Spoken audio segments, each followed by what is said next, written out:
Inside New Orleans Sports with Eric Asher is the first place award winner of the 2015 New Orleans Press Club's Excellence in Journalism Award for the category of Best TV Sports Show.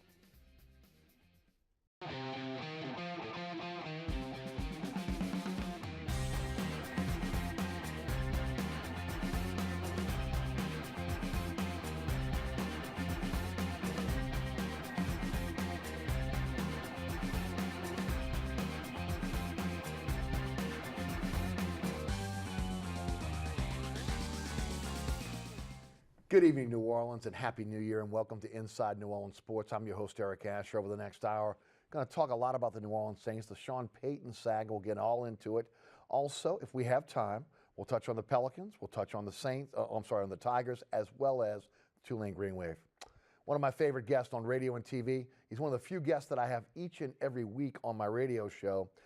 He knows it all about the New Orleans Saints. He covers them for Fox 8 Sports. He also has an award-winning blog as well. Sean Fazende joins us on the program tonight. Sean, welcome to the show. Thanks as always for being with us. Hey, love being here. Great. Thanks for having me. Thanks for being with us. We always like to start off, let the folks know a little bit about what's going on at Fox 8, what's happening with your blog as well. And I saw that tweet the other day. How many shows did you guys do this year? From training camp to last Monday, we did an exact nice round number. 100 specialty shows this football season. So yeah, now we're trying to catch our breath a little bit, stay on top of everything. 4, 5, 9, and 10 our sportscast, our Final Play show every Sunday night. My blog is After Further Review on fox8live.com. I actually had a post up tonight. Yeah, look, we go all the way, foot firmly on the gas during football season. Now we get to the off season, which step one has been solved, and Yes. then we'll keep it going with whatever they do in the upcoming months. Well, Sean, I think we all knew that the offseason for this team would not start until Sean Payton made his decision on what he was going to do. You know, I just found it kind of amusing yesterday that the press conference that, Sean Payton came out. He was a humbled Sean Payton, no doubt about that. He was a Sean Payton that I thought disarmed the media immediately with his mannerisms, how he came in, because I've been in that situation before. He has really been tough on the New Orleans media all season long. Next question, just really not the cordial guy we saw yesterday. So I know reporters in a lot of cases, they're ready. I mean, they know it's probably going to be a tough press conference, and you got to be strong. But he came in, kind of disarmed everybody with his, humility. Because I've never seen him smile so much since maybe '06, since he was here. But at the same time, I personally do not buy into a lot of what was said yesterday. I don't buy into the New Orleans. I love New Orleans. I go in potholes. I have crawfish balls. The waiters put down the plates all on the table at the same time. I think that was about, from my standpoint, the organization saying, okay, Sean, you're back, but now we got some damage control to do. In New Orleans, we love to be loved, but we hate to be jilted. And whether they want to admit it or not, Sean Payton had 48 hours to go out and find the best deal possible for him to be able to either stay with the New Orleans Saints or to move on to another organization. He can deny it all he wants. The Saints can deny it all they want. But at the end of the day, that's what happened. With that said, Sean, you've been in this whirlwind now since September, when these first splash reports started coming out. And that's the interesting thing. Saints start off, 1-4? Next thing you know, all these reports are coming out. Whether it was to kind of gin up the interest in Sean Payton, or to, again, deflect us from the struggling season, it was out there every single week from national reporters. Your take? Well, it certainly was. It became the underlying theme of the entire season, regardless of what was happening on the field. It was always, everything kind of manifested itself into, is this Sean Payton's last year in New Orleans? And look, if everything was matter of fact, and there was no interest, and there was no buzz, and there was no speculation or curiosity whether or not he was going to leave, they would have came out and had a Monday press conference Monday morning like they always would have. They don't move it to Wednesday unless there's something cooking. Now, what I saw at that press conference was, and you and I spoke, words can oftentimes tell the truth or not tell the truth, but a body language or body language never lies. Yes. And I saw a coach that looked like he had done a lot of soul searching, a coach that looked humbled, a coach for the first time that I truly thought was not the most powerful man in the organization, which I have to be honest with you, in all the years that I have covered Sean Payton, that is the first time I have ever gotten that impression. Now, we knew something was different, not necessarily by them delaying it an hour. We knew something was different when they announced where the press conference was going to be. That's how crazy it gets there. When it's going to be in the actual press conference room, you know it's something important. Now, imagine our surprise when not just Sean Payton, but owner Tom Benson, his wife Gail, President Dennis Lauscher, the first time I have ever seen him at a press conference, Mickey Loomis, Greg Bensel, and a few other, I believe, members of the front office were there as well watching this, and he was open in terms of answering every single question. It looked to me like there had been a very wild 48 hours, 72 hours, however long it was, and it looked to me like whatever happened, whatever was going to materialize from the other team never did. And once it was obvious he was coming back, it looked like there was some painful conversations that had to be had between Mickey Loomis and Sean Payton. And maybe for the first time, I felt like some of his mistakes were pointed out by high members of the organization because he's always had free reign because of what he brought. And ultimately, I think that's what you saw. Look, there was a few elements of theater. You mentioned the crawfish, the potholes, that sort of thing. But that's more for the fan base. That wasn't necessarily for us. Look, exactly. and look, that worked. Yeah. The fan base fell right back in love with line, him. and sinker. And I think, look, take that for what it's worth. But I think overall the impression I got was that was a guy that over the last 48 hours was humbled, did a lot of soul searching, and now is back. And hopefully he's back to, and hopefully he was reminded of this, the Sean Payton in 06 and 09 who was obsessed, but was obsessed with winning. Yes. Winning. When you are obsessed with winning, when Sean Payton is obsessed with winning, there is not a coach in the NFL outside of Bill Belichick I would not take over him. And you know what happens when you're consumed with winning? 2009. Yep. Now, you know what happens when you're consumed with outside factors? Vendettas against the NFL or whatever the case may be. You get back-to-back 7 and 9 seasons, and you miss on certain personnel moves. You miss on draft picks. You have a sort of a distracted mindset. That's what happened. So maybe there was a realization because we all left that press conference with a whole lot different feeling than we had going in. And as you said, we were ready.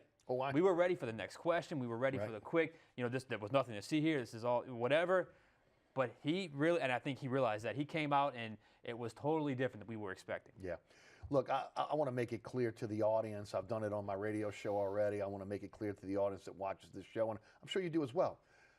I believe that the New Orleans Saints are a better organization. I believe that the Saints will ultimately be a little, in terms of rebuilding, will be a team that will be on the fast track to rebuilding with a Sean Payton than without a Sean Payton. But it's got to be a focused Sean Payton. As you mentioned, it's got to be the 06 to 09 Sean Payton, not the 2012 to 2015 Sean Payton. I mean, that's the big difference in what we've seen in the two tales of Payton here. So let me make that clear. I may not buy into all the PR moves at yesterday's press conference, but I am pleasantly happy and surprised as well, to be honest with you, that Sean Payton is back.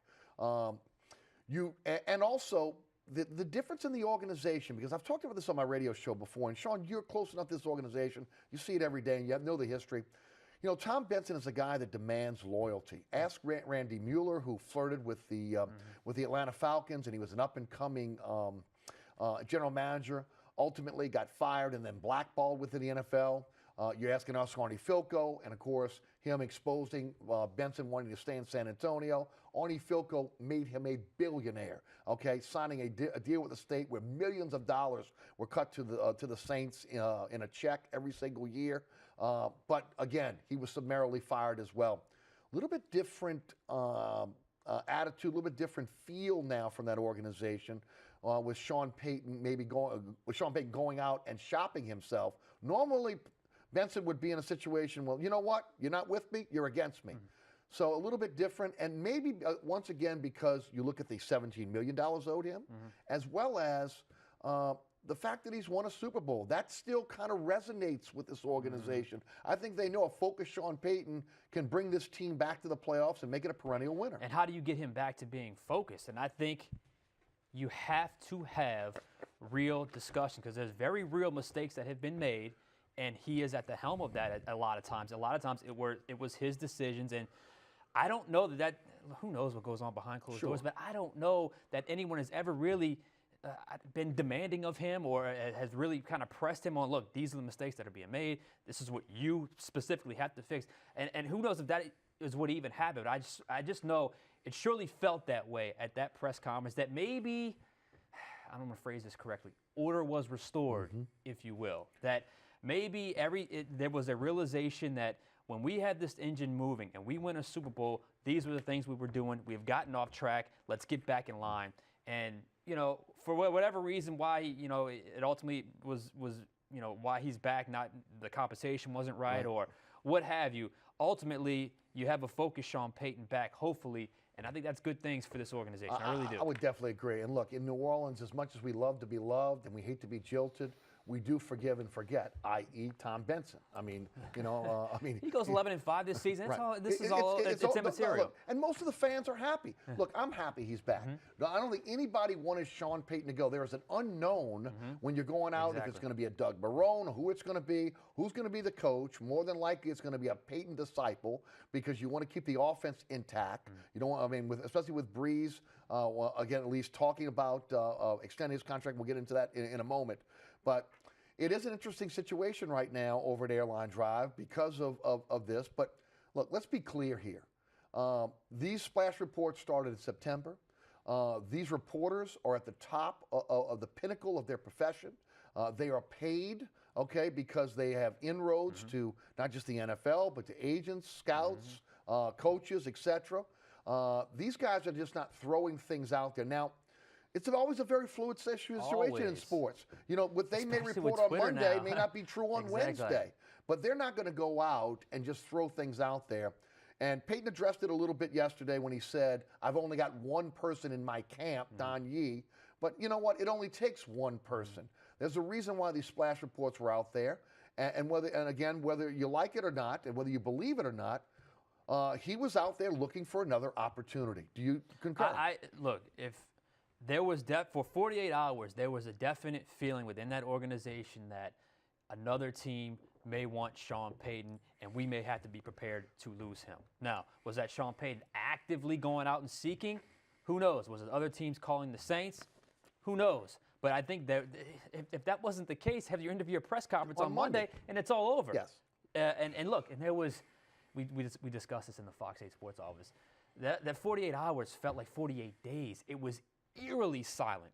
I was able to get a little bit out of a couple sources, and I threw it up on Twitter, and it was kind of a non-story, but it was just something to add, and it got retweeted and liked and everything else. It was people were that starving, that thirsty for the information. But I think ultimately, whatever the case may be, there was a chance for him leaving. It ultimately didn't happen. I would have loved to have known what the official compensation was, and kudos for Mickey Loomis for sticking to that. Because look, he could have he could have really just said, you know what, okay, Sean, get out, and we'll just take what we can get. But he didn't do that. He did what was best for the organization, and I still think not just him coming back is best for the organization, but him coming back and realizing some mistakes is the best case scenario for the Saints right now. I mean, it's a rebirth, honestly. It really is, and it could be a galvanizing moment. It really could. I would definitely agree. Look, there's no doubt that Payton and his agency miscalculated his worth on the open market, whether it's the off-the-field baggage that he's been involved with since the Saints won the Super Bowl, or even before that. And again, there's a plethora of those things out there. I don't have to go through them on this television show. Whether it's, again, teams not wanting to give him total control, not wanting to give him a raise. He's $8.5 million. He's not going somewhere else for the same salary. He's going to want a little bump. So then you're maybe talking $9 million at the minimum, and total control. Whatever it was, there was a miscalculation on his part on what he was worth, because teams were not willing to give the Saints what they wanted. And to Mickey Loomis's credit, he was not going to take the PR hit here. He was not going to take the PR hit. When Jay Glazer put out a second-round pick on the Fox broadcast, that's what they were looking for, social media blew up. Fans blew up. Media blew up, said, wait a minute. Super Bowl winning coach, we're better with him than without him, but we're only going to get a second-round pick at this point, especially when you look at the what Gruden, the Gruden deal, that deal, things have changed. There's no doubt about it here in the NFL since the Gruden deal. But he is an offensive genius.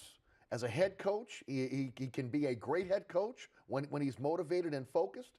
And you would think a guy like that on the open market would get a lot of feelers. I truly believe if he would have been fired, he'd have a job in a minute. It's just that teams didn't want to be in a situation where they had to pay compensation and then put him in a position where he was the guy that was going to dictate the terms. Look, Sean Payton, the head coach, as I said, other than Bill Belichick, I'm not sure I'd take another head coach in the NFL. But Sean Payton, the head coach plus GM, has really contributed to the mess the last 2 seasons. I mean, they've made some very poor decisions that have led to back-to-back losing seasons. So you add all that up, whether or not he wanted total control, whether or not the Saints' price tag was too high.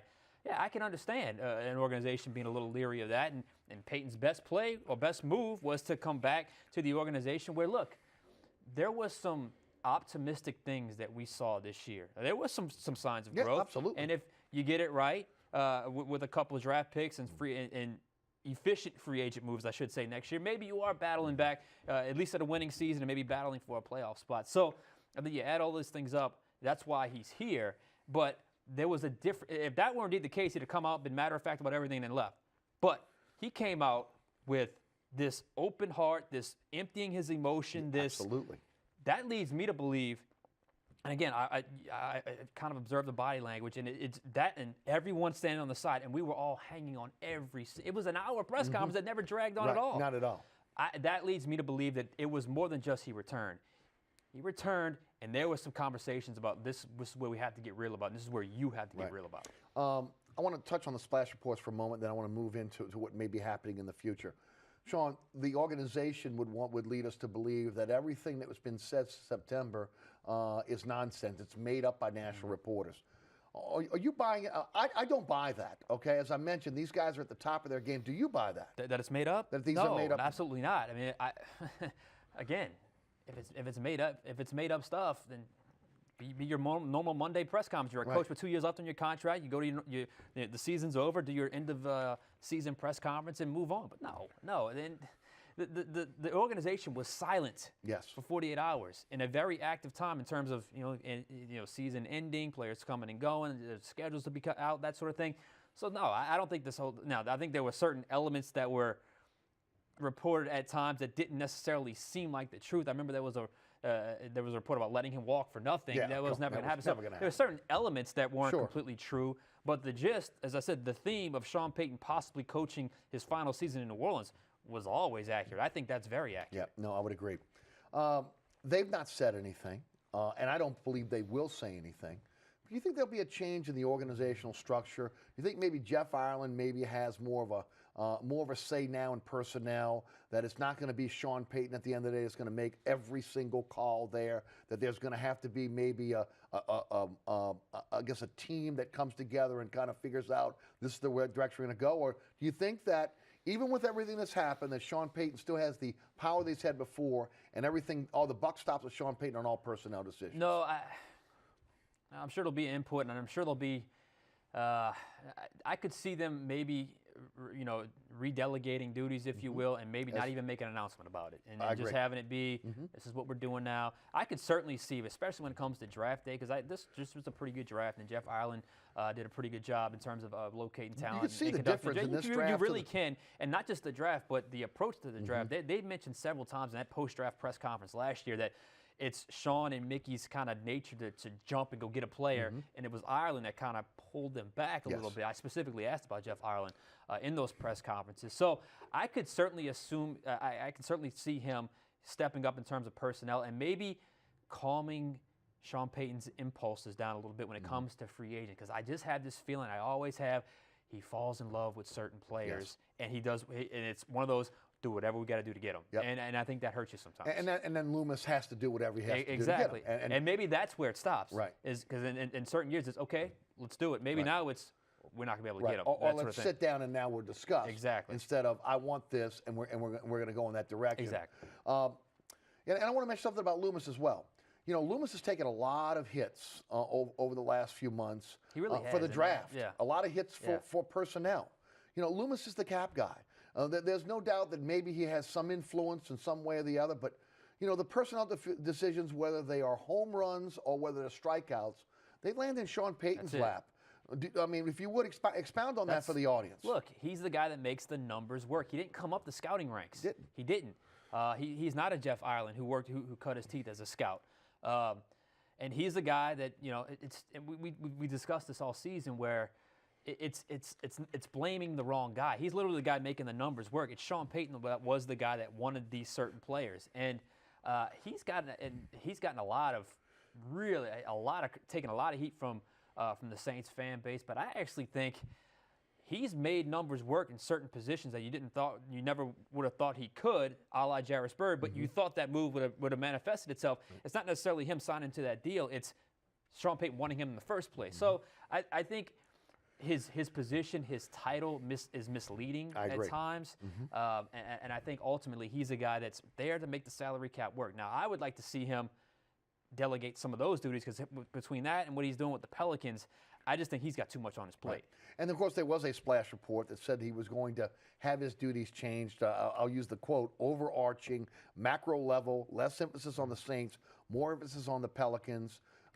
He's already said he doesn't know a lot about basketball. The best way that I could see this organizational chart going forward is Loomis as maybe a president of team operations over both, and then a general manager for the Pelicans, a general manager for the Saints, and then the coach under that. With Payton obviously having the same type of, you're not going to usurp all power from Payton. I mean, it's just not going to happen. No, right. But nor should you. But somebody else in that room that he respects, that they can put their heads together and say, you know what, this is a good move, this is a bad move.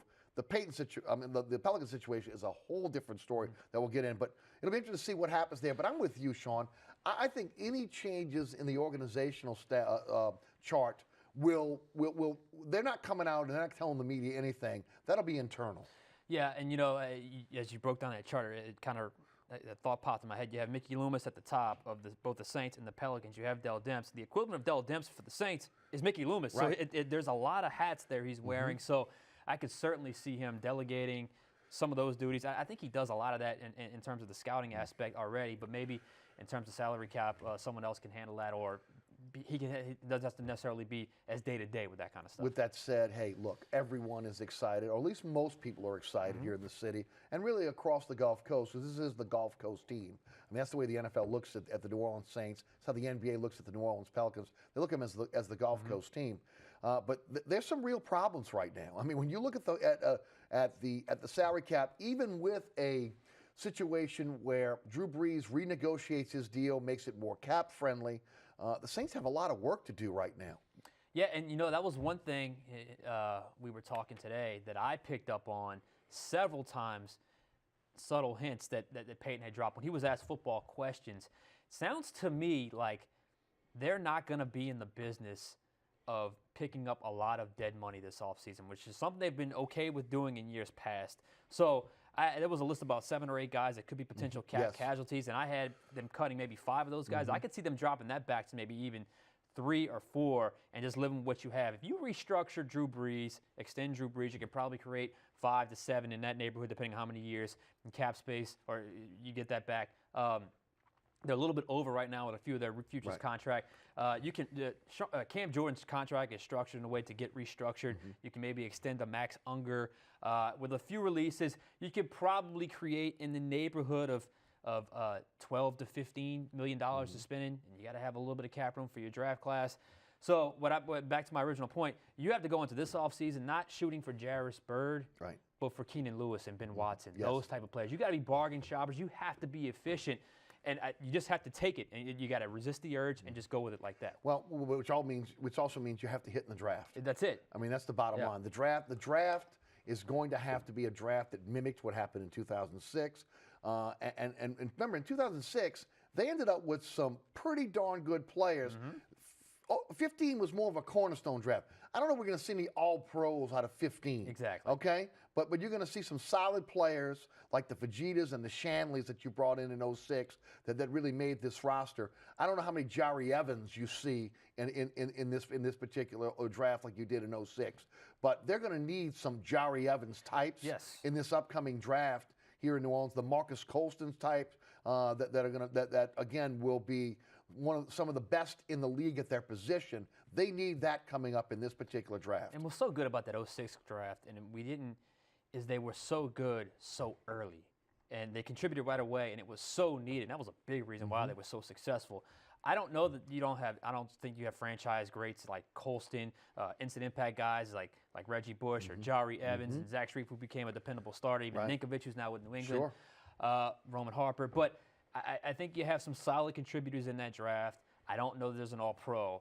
This year, I think you got to find an all-pro. You got to find a cornerstone guy like who I think is the next all-pro, Teron Armstead in 2013. No doubt.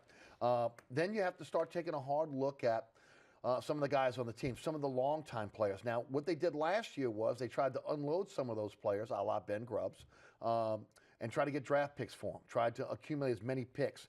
Do you see a move with this team this year with the cap restraints of trying to maybe move a player, get draft picks like they did last year? I could certainly see them attempting that, but maybe you can help me out with this. No one jumps out right now as a have-to-have tradable asset. So you're talking about guys that are in the end of their career. Yeah, I don't. You're talking about Strief, Evans, guys like that. Colston, who I don't think will end up anywhere else. He'll finish here in New Orleans, but. It's a little bit different than it was last season in terms of the you had player. Kenny Stills, who was a really up-and-coming player, and I still think that's one move they made too many. I agree. You had obviously Jimmy Graham, who was an All-Pro player, and then obviously Ben Grubbs. I don't see any of those players that they would be willing to part with for it to be a blockbuster type deal. Maybe they can get a deal with a veteran, maybe get you a 6 or a 7, but I'm not much more past that. Yeah, you've got some guys that are recent free agent signees who have really not played well for this team. When you look at Brandon Brown, you look at Jarris Bird, you look at C.J. Spiller. Do you anticipate them reworking their deals? I mean, at this point, I don't. The cap hit, even if you put it over 2 years, which is what they would do in any cap hit over two seasons, is still tremendous on all three of these players. That's a good question. They'd have to be willing, obviously, because it would have to be. I don't know that those guys you'd want to restructure any of those guys. You don't want to push any guaranteed money further down the line. There would have to be pay cuts, which is not always the easiest discussion to have. And it's funny, up until yesterday's press conference, I thought a guy like Brandon Browner would be gone, but I don't know. He may survive this now, and I still think C.J. Spiller survives this as well, just because of the dead money involved. That's a tough situation. They may just have to swallow that and live with it. What about the defensive coordinator's position? Do you think it's Dennis Allen's position, or do you think that, with guys like Lovie Smith on the market now, other guys that are out there, that they bring someone in, or do you think they're happy with Allen and they want to give him a shot to be defensive coordinator if he doesn't get a chance at a head coaching job? Well, let's just call it what it is, okay? Dennis Allen was the first homegrown guy he promoted to defensive coordinator. They did fairly well. Were they spectacular? Absolutely not. I read a stat. I forget the blog I read it on. They had more interceptions in the 4 games or 5 games that he was defensive coordinator than they did the entire season with Rob Ryan. I think Dennis Allen is the type of coordinator, if you give him all year, can get you in the top 19, 18 defenses in the NFL, around that range. What have we always said? Get him to the middle of the road defensively. Offensively, should be able to carry him over the hump. So, yeah, I actually like keeping Dennis Allen, and to the point where I didn't even consider that even an option at this point. Unlike the season before, last season, and the players have said it, there's a different feel because of winning on 3 of the last 4 games. But I want to ask you, is that fool's gold? And the only reason I ask that is because of the teams you were playing in that last quarter of the season. No, the feel was different, not for the winning 3 of the Final 4. The feel was different for me because it was back-to-back losing seasons, was when they were down. When they were down, it wasn't like walking into a funeral when you went out and walked to that locker room. It was a very professional attitude, and there was some tough losses, and there was tough stretches. But the guy, that's one thing I will buy from them is they certainly had the right professionalism and the right attitude, and it was just, let's just call it what it was. That was a rebuilding year last year. It was a complete turnover of the roster, 52% of their roster. So I don't know if it was just because of winning 3 out of the last 4, although that could certainly help. But I thought they were pretty professional all year long, with the exception of one player. You were the first one 2 seasons ago to bring out the fact that this was a dysfunctional locker room. This was an unprofessional locker room. And again, they needed to fumigate. I said, my words, they needed to fumigate the locker room. The locker room this year, and compare and contrast. Much different. Much different. There was just, you don't always, I think leadership is important, but I don't necessarily think you need a room full of leaders if you have a room full of professionals. I think you had a room full of professionals this year. Not everybody's cut out to be a leader, but I thought everybody is cut out to be a professional. And I thought this year it was a room full of professionals. Last year was not. There was a lot of immaturity, a lot of unprofessionalism, a lot of inflated egos, a lot of distractions, and I think a lot of that had to do with the fact that the head coach was a little distracted as well. I thought he recognized the problem too late. It was what happened, and clearly he didn't recognize it, and he got it fixed in terms of getting the right players in. Will it result in more wins on the field? We'll see, but night and day in terms of the amount of professionalism inside that locker room. You're watching Inside New Orleans Sports each and every Thursday night right here on WLE with our live broadcast at 6 p.m. You can catch us on Friday nights, Pelican Sports Television, the New Orleans, Baton Rouge, and Lafayette markets at 9 p.m. and right back here on WLAE at 10 p.m. I'm your host, Eric Asher. Sean Fazende of Fox 8 Sports is our guest tonight. We're heading back to the phone lines when we get back. It'll be 866-3200. We'll be right back.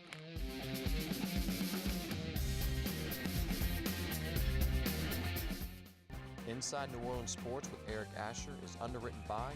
Located on Lake Pontchartrain, Brisbee's Lakefront Restaurant and Bar offers traditional West End favorites, a scenic view, oysters, and numerous tasty options. More information is available at 504-304-4125 or brisbeesrestaurant.com.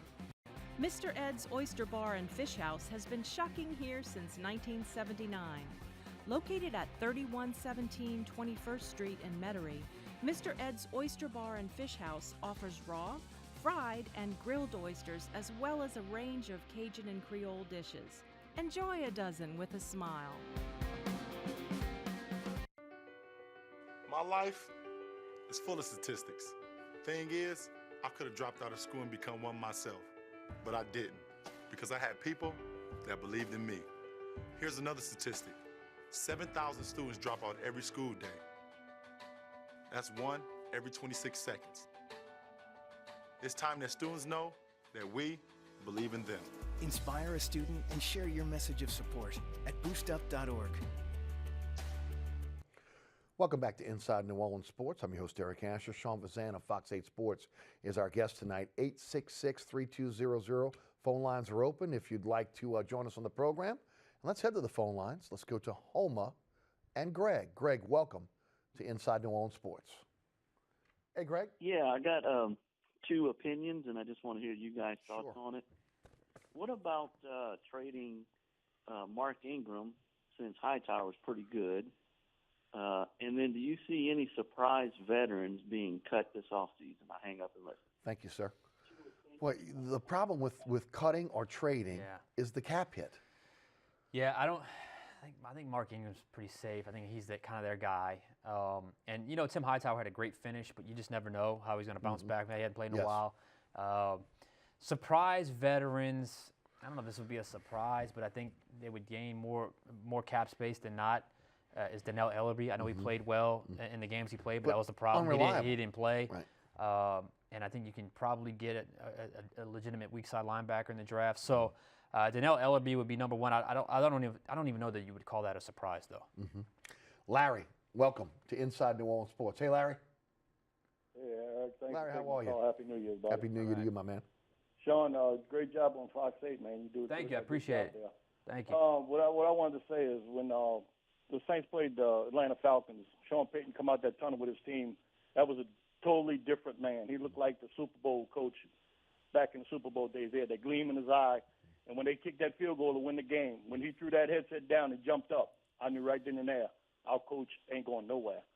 And another question for you, Sean. Do you think Sean Payton got wind that y'all, the media and all, was saying he's leaving, he's staying, he's leaving, he's staying, and he got wind of it, and he figured, I'm going to play along with them and make them wait 48 hours. I'll listen to your answer.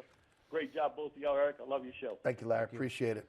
Absolutely not. No, I don't think for 1 second he was watching us and saying he's leaving, he's staying. You know, look, there were a lot of us that thought he was leaving. I was leaning towards that until the day of. Until the day of, I was back to 50-50.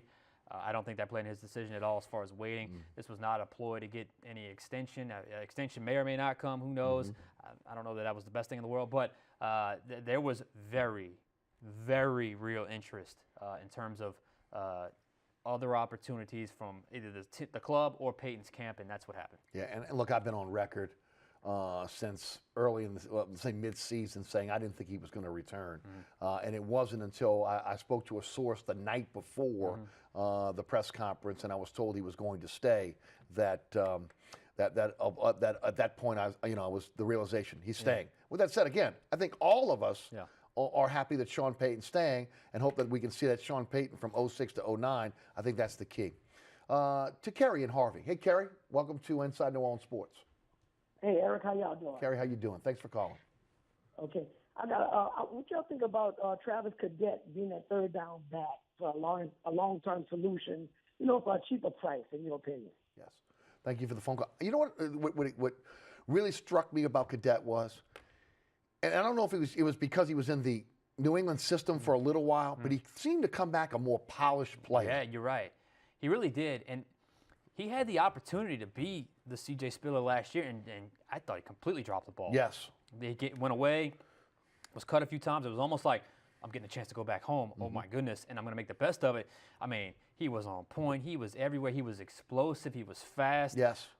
So I think he might have saved his career. I really do. I think I could definitely see him through training camp and a viable option as well. I think he's going to get every opportunity to make this team. I really do. And another one of their guys. No doubt. I mean, they found him, they groomed him, and I don't know, maybe something, and maybe that's just me looking at it, but I'm telling you, he looked like a different player than he did when he was here the first time around. No doubt. And as I said, he had the opportunity to be the guy. Yes. And he didn't do it. And he came back and all of a sudden was the player he should have been last year, and we probably would have got a contract and would have stuck around. There'd be no C.J. Spiller. If he was the player that he would have been, they wouldn't have been a C.J. Exactly. Spiller. Right? And again, the Saints wouldn't be in the situation they're in with obviously Spiller not playing. And touch on Spiller for a moment, because that's an enigma. It really is. Healthy scratches, pulling him before the end of the season, saying that he never was able to recover from the knee injury. He never had the burst. I had heard rumblings that he really wasn't in the playbook, didn't really understand the playbook, etc. Your thoughts? At the end of the day, Reggie Bush, Darren Sproles are certain types of players, and I truly believe they felt Spiller could be that type, and he's just not that type of player. He's not a good route runner. And in that offense, there's a lot of things. Precise. It's precise. You got to know where you got to be, and you got to be on the same page with Drew Brees, because you got to be looking at the same coverage and know exactly what route to run.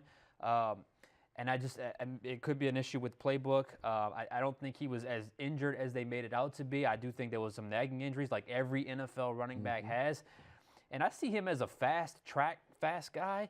But there's a difference between being fast and explosive. I just didn't see the explosion that I thought I would see. But he had it in Buffalo. I mean, look, I watched this guy in Buffalo. He could run he was a great inside runner, which really, I want to say great, I want to say underrated inside runner.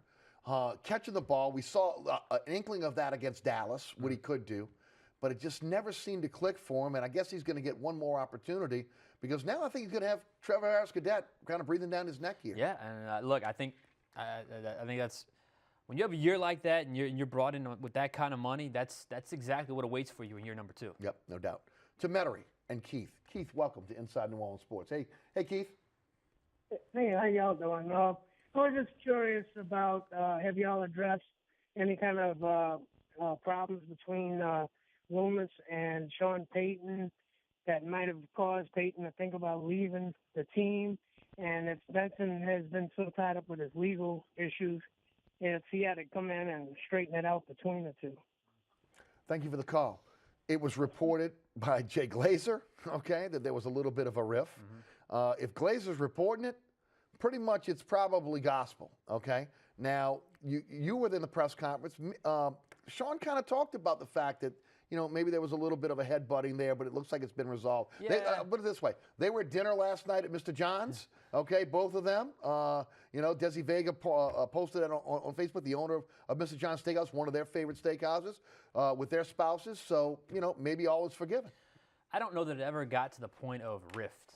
I think it got to the point where it got uncomfortable because Loomis is in the spot where he's got to get best value for a head coach that may or may not want to be here.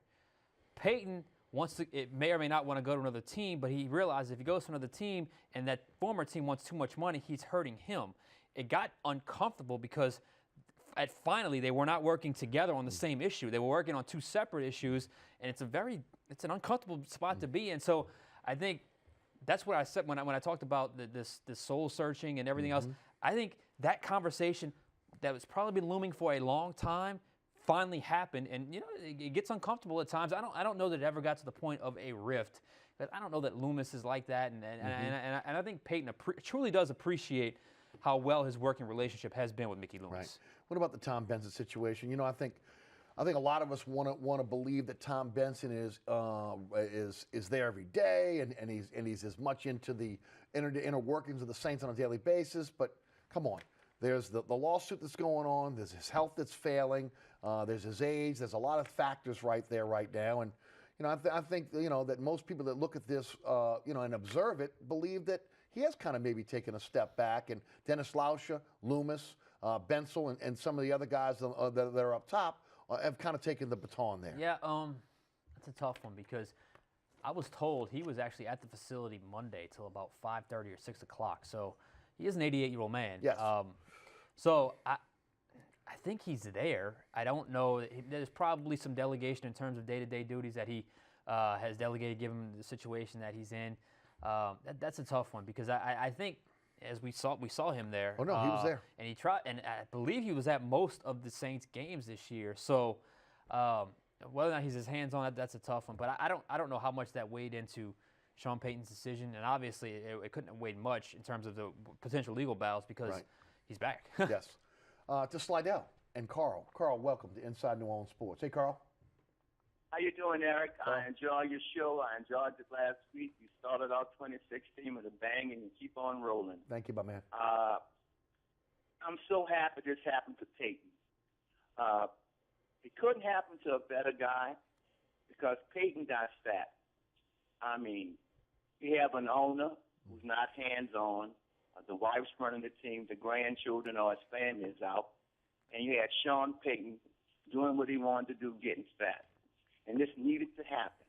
His arrogance and the way he treats people, he had to be put in check, and it's about time. Where else can you find a gig like he has with the Saints with free reign? I mean, nobody's going to put up with that but New Orleans. And I'm glad somebody talked to him.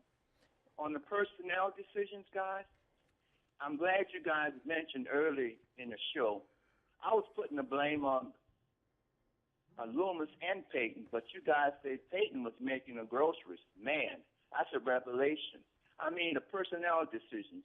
I mean, we got rid of Sproles, who wanted to stay and take a pay cut. Ivory, what he's doing with the Jets. Harper, Jenkins, say what you want, they're playing good. And Pierre Thomas.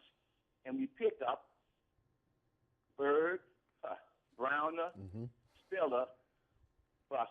I mean, the only good free agent I saw it got was that Unger center and Ben Watson, who's a leader and a good locker room guy. Yes. I think those decisions were good. But the Sproles situation, Spiller. And I don't understand, gentlemen, why we keep going to Buffalo. I mean, Bird was a bust. He was injured, and Spiller was a bust and injured. Yes. And I don't understand the logic. Like you guys stated earlier, he gets focused on particular players, and nobody reins them in. Hopefully, with this long talk with Loomis and whomever, it will rein him in. But I'm glad it happened, and hopefully he'll get back to that 0609 pace. Yeah, you're right. But, Thank you, Carl. He really needed that talking. Eric, I enjoy your show, and you bring it every Thursday. I watch the show on Friday. It's better than WWL and those yahoos, trust me. Thank you, my man. I appreciate the kind words as well. I mean, look, let me just say, I think put in check is a very good way of putting it, because I think that's exactly what happened. I think me too. That because I've been around. I've covered every press. I mean, You've been at every one. since 2008 was my first year covering the team full time, and that was as different as I have ever seen him. It was almost like when you've got kids, I've got a daughter, and when you had to kind of correct them, and all of a sudden they get upset, but then they come back and they apologize, and all of a sudden you hug it out and everything's all good again. It almost had a little bit of that to it. It was certainly it was a totally different feel to any Peyton press conference that I've ever been to. Well, and I'll reiterate what I said earlier. I think he overestimated his value on the open market, and I think he realizes that, hey man, even if I end up wanting to go anywhere else, if everything he said about New Orleans and wanting to be here, if it was all just made up to be able to try to soften the blow with the fan base, as I've mentioned on my radio show, our invoices for season tickets will be out in a couple weeks. You know what I'm saying? So, but I think that this was as Carl mentioned, I think it was a good thing, because I think now he realizes, hey, I can't go 7-9 again. I've got to put as much effort as I did since from 06 to 09. And I think this was a great thing for the organization. It's a great thing for Sean Payton. I think it's a great thing for the city. That's as I kind of retrace the steps, if you will, from last night, and I kind of start thinking about it. What would have happened had it not gone this way and it just been a regular ho-hum press conference, next question? That would have gone into the offseason with just this horrible feeling in everyone's stomach, in the fan base, within the organization, in the media. Because believe me, it's the national media reports some of this stuff. It filters to us to ask the questions, and so we're the ones that kind of get the terse responses, and it's not fun. No. It's not a fun situation. And all of a sudden, there was this sunshine Sean Payton that was happy, that was open, that was pouring his heart out, that was the best case scenario. And I go back to this. The discussion that's probably been needed to have for a few years now was finally had, and maybe that's the jolt. That's the galvanizing moment. We'll see. But I certainly felt like going into the offseason after that press conference, if you're a fan, you got to feel a whole lot better had it not gone that way. Now, I want to see that kinder, gentler Sean Payton next year, and as they go into the draft. I want to see if that's going to be the same guy we're going to see. I think all of us want to see that fiery guy on the sidelines, that guy that I think everybody fell in love with in 06, and he will forever we will forever thank him for what happened in 2009 to bring a Super Bowl to this city. I mean, I said it before, that season in my lifetime was one of the greatest times I've ever had in my life. You and I were in Miami Beach together, during the Super Bowl. We were. For those that couldn't be there, it was an incredible moment. But those that weren't there, they were sharing it right here in New Orleans. So, look, we want to get back to that. Everybody wants to get back to that. The media doesn't want to cover a team that is losing. The media's not part of the team, but the media wants the team to be successful. Well, here's the thing. You go into next season, right? You can't have another season. So as great as the feel was getting out of that press conference, you have another losing season. You got to go. You got to cut the cord. It's done. You got to cut the cord. So this is a very real scenario you're walking into, because whether or not they want to say it or not, likely you got a coach on a hot seat. If it bombs out and goes 6-10, you got to get rid of him, right? Well, so I'm going to piggyback on that, because I'm going to go to the phone lines in a moment. Does that mean that maybe that they mortgage the future a little bit this year, knowing that, I can't afford another 7-9 or 6-10? Do maybe they trade draft choices from the previous year on draft day? Maybe try to look. The one good thing about last year's draft was the plethora of picks that you had. You still got some guys on injured reserve who haven't even seen the field yet. The more the Belichick way, the more picks you have, even if you make a mistake, you still have contributors. And let's face it, because they're cash strapped, they're going to have to build through the draft for the next few seasons. I don't know. In terms of trading veterans for more picks? No, instead of trading future picks to be able to have picks in this upcoming draft. So maybe trading a 2017 pick for the 2016 draft. I don't know. It's always possible on draft day with this team, but I don't know. I don't know that I'm ready to go that far yet. We'll see. Cole is in New Orleans. Cole, welcome to Inside New Orleans Sports. Hey, Cole. Hey, guys. I just wanted to say real quick, I thought Sean Fazende's post-press conference was really good, because including myself, we were all so stoked that Sean Payton resigned and everything. But Sean was like, yeah, this is great, but we just had 2 7-9 seasons. Let's get back to winning. I thought that was really good composure. Thank you. I just want to mention that, I thought that was a great allegory talking about how Mickey Loomis, kind of talked Sean Payton down, scolding him like a parent to a child. And I think Mickey Loomis has got to get a ton of credit right now that he never gets for getting Sean back here. I mean, Sean could have gone somewhere else regardless. So, I mean, Mickey Loomis is really doing his thing. So I just want to give a shout out to him. Thank you, guys. Thank you, Cole. Well, again, and I've said this before, my opinion is there was no way Mickey Loomis, who's taken all these hits for the personnel misses, was going to take the PR hit to allow a coach to leave for a mid-round pick. It was not happening. And he stood his ground. He did. And look, that's where I think the change occurred, because when he stood his ground in terms of what he wanted in return, all of a sudden, once Peyton made the move, or once it was decided that he was coming back, then all of a sudden you had to have the next step, which was you're not just coming back. We're getting back to where our winning ways, and this is how we got to do it. To Lockport and Lisa. Lisa, welcome to Inside New Orleans Sports. Hi, guys. Hey, Lisa. My question is, do you think that management assured Sean Payton that Drew Brees would stay, and did that influence his decision to stay, or do you think it was a package deal? I'll hang up and listen. Thank you, Lisa. I've been asked that a lot.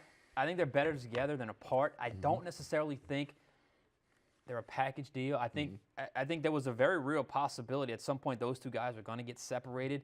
But I do think he was it would be the shocker of the century if all of this, something would have happened with Brees and he's not here next year. Right. He's going to get extended. He's going to be the quarterback next year with the only head coach, at least in New Orleans, that he's ever had, and they've worked wonders together. So I think it's certainly that marriage is a lot better when they're together as opposed to separated. I take Brees at his word of wanting to end his career here.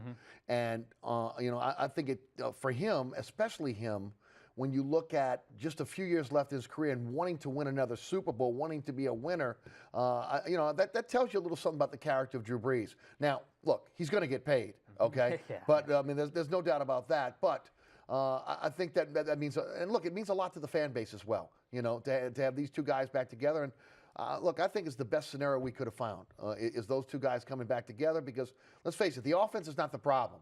The problem is shoring up this defense, and I think that's going to be the focus in the offseason. Bruce is in New Orleans. Hey, Bruce. Welcome to Inside New Orleans Sports. Hey, how are y'all? I'm doing fine, Bruce. Thanks for calling. Look, I noticed something during the year, and I wanted to run it by y'all to see if I was off base, and if I wasn't, then if y'all could come up with an explanation.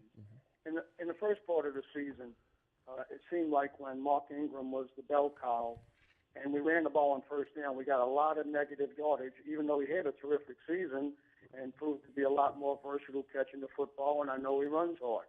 In the last part of the season with Tim Hightower, it looked like that negative yardage on first down did not happen, and the offense was on schedule, and it was a lot more consistent. First of all, is my perception correct? Did y'all notice that? And if so, why would that be? I'll hang up and listen. Thank you, Bruce. I don't know that there was. When you break down every single game. I don't know that there was a whole lot of negative runs. That was a big problem with Mark Ingram early in his career. I thought Mark Ingram has improved a lot. I don't know that there was a lot. Look, Tim Hightower was very impressive at the end of the year. I loved his vision. I love the fact where he went to where the space was. He got his yardage. He got down, and you move on to the next down. He got what the play was designed for. I don't know that there was a ton of negative plays. I don't know that this offense is best when you have a bell cow. I think it's always been best when you have a distribution, a running back by committee. I think you can have a guy like Ingram lead your team in rushes, but if he's the guy that's going to get, if you're only going to use him and no one else, I don't know this offense is as efficient. But I thought Mark Ingram was having a pretty good year, and I don't really recall too many negative runs. Will is in Covington. Will, welcome to Inside New Orleans Sports. Thanks for calling tonight.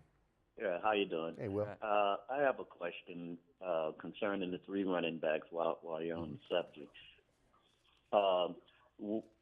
Do you think that the three running backs, Cadet, Hightower, and Ingram, would be the running backs for the Saints and would be the best fit for the Saints for the coming year now that everybody is healthy?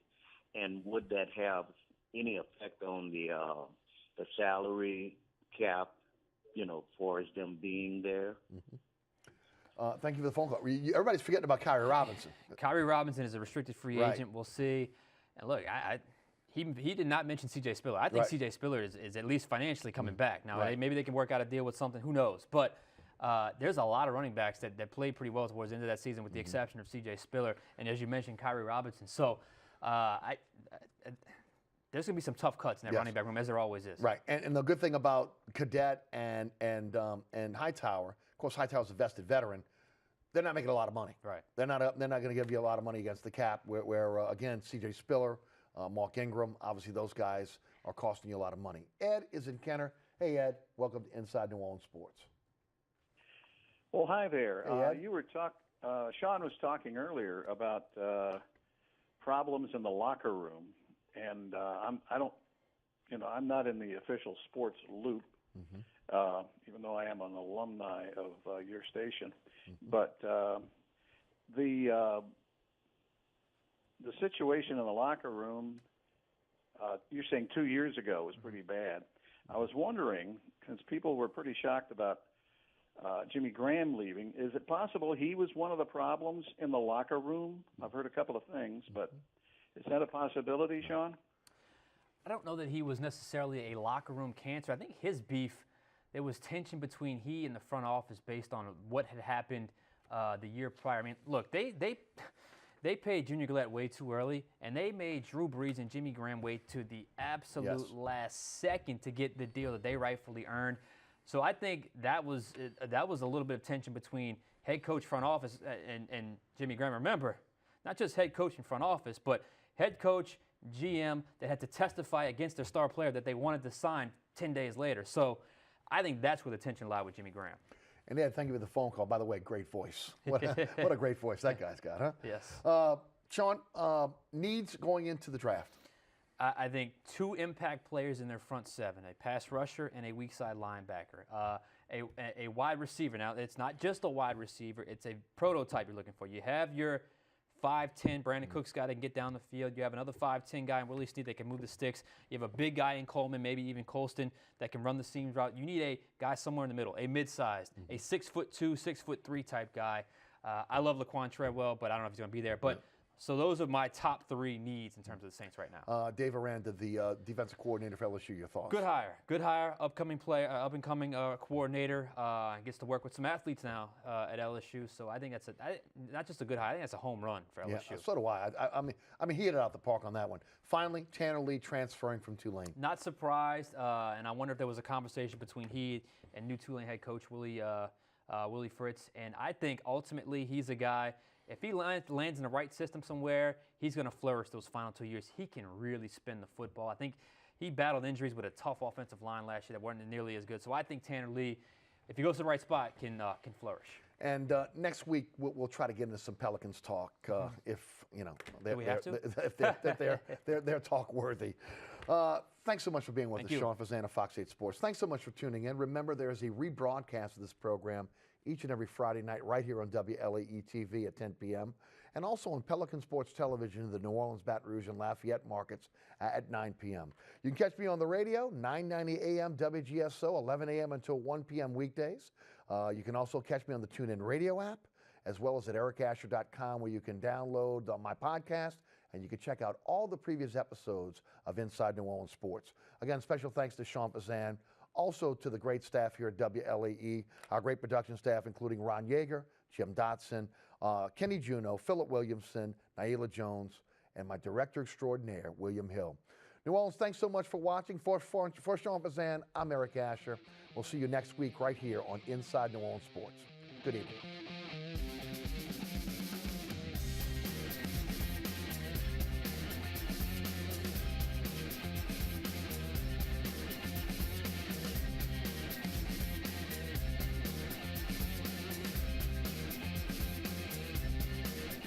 Inside New Orleans Sports with Eric Asher is the first place award winner of the 2015 New Orleans Press Club's Excellence in Journalism Award for the category of Best TV Sports Show.